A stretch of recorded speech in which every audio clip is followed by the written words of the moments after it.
Adolf Hitler. He stands as one of the clearest examples of the connection between ideology, war, and systematic violence. His rule demonstrates how political beliefs can be used to deliberately target entire groups of people. The Holocaust was not a spontaneous event, but the result of a system built over many years. State institutions, bureaucracy, and propaganda worked together to gradually normalize discrimination. Laws redefined who belonged and who did not. Over time, exclusion turned into forced separation, deportation, and ultimately into industrialized mass murder. At the same time, the Nazi regime waged a global war that reshaped entire continents and cost millions of lives. Military expansion and ideological goals were closely linked, reinforcing each other. This combination of ideological radicalism and state organization makes Hitler's rule a central example of how modern systems can be abused when power is concentrated and unchecked. It also shows how ordinary structures, administration, law, and communication can be turned into tools of large-scale harm. His case illustrates how dangerous it becomes when propaganda, authority, and constructed enemies merge, and how quickly social norms can shift under sustained pressure. Joseph Stalin. While Hitler was strongly driven by ideology, Joseph Stalin relied heavily on fear as a mechanism of control. Under his leadership, the Soviet Union developed into a state where uncertainty shaped everyday life. The so-called purges extended far beyond political elites. Ordinary citizens, military leaders, and even loyal supporters became targets. Accusations often required little evidence, and once arrested, many individuals disappeared into a vast network of forced labor camps known as the gulags.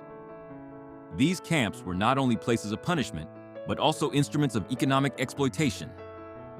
Prisoners were subjected to harsh labor under extreme conditions, contributing to large infrastructure projects while struggling to survive.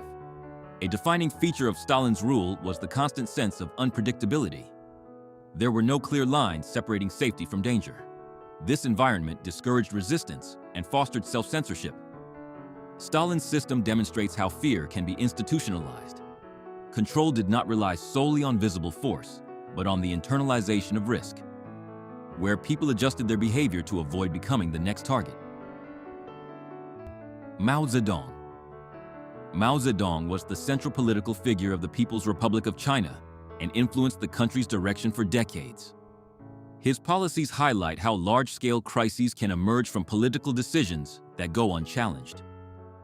Mao aimed to rapidly transform China into a modern industrialized nation. The Great Leap Forward was designed to accelerate this process. However, unrealistic production goals and flawed agricultural policies disrupted food systems across the country. Local officials, pressured to meet expectations, often reported inflated results, masking the severity of the situation. As a result, one of the most severe famines in modern history unfolded. The lack of open criticism prevented timely corrections, allowing the crisis to deepen. The Cultural Revolution followed, targeting established institutions and social hierarchies. Young people were mobilized to challenge authority, leading to widespread instability.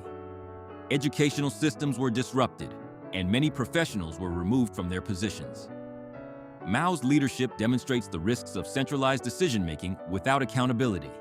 When dissent is suppressed, errors can escalate into nationwide crises with long-lasting consequences. Pol Pot's rule in Cambodia, represents one of the most extreme attempts to reconstruct society from the ground up. His vision rejected urban life, education, and modern influences in favor of a strictly agrarian system. To implement this vision, cities were emptied within days. Millions were forced into rural labor, often without preparation or resources. Daily life was reorganized under strict control, leaving little room for individuality. Even minor characteristics could be interpreted as signs of disloyalty. This created an environment where suspicion replaced trust, and survival often depended on strict conformity. The period became associated with the killing fields, where large numbers of people lost their lives. These sites reflect the scale of destruction caused by a system that prioritized ideological purity over human life. Pol Pot's regime illustrates how absolute ideological control can dismantle an entire society. Attempts to erase the past and impose a single vision led to widespread collapse rather than stability. Saddam Hussein maintained power through a combination of force, surveillance, and strategic intimidation. His leadership relied on demonstrating strength and eliminating potential threats. A powerful security apparatus monitored political activity and discouraged dissent. Those perceived as opponents faced severe consequences, creating an atmosphere where open resistance was rare. Certain military operations targeted civilian populations, showing how state power can be directed internally.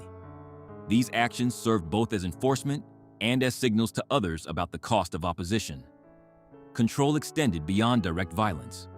Public messaging, displays of authority, and visible enforcement mechanisms reinforced the regime's presence in daily life. Saddam's rule highlights how calculated use of force can stabilize a regime in the short term, while generating long-term consequences for society and regional stability. Kim Jong-il, North Korea, under Kim Jong-il, represents a system built on isolation and controlled information. The state regulates access to external sources, shaping how reality is perceived within the country. Leadership is presented through a strong personality cult, reinforcing loyalty and limiting criticism.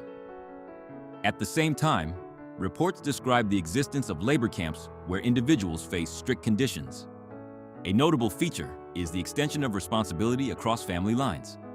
Actions attributed to one person can affect multiple generations, reinforcing compliance through collective risk. Information control plays a central role. By limiting exposure to alternative perspectives, the system reduces the likelihood of organized resistance.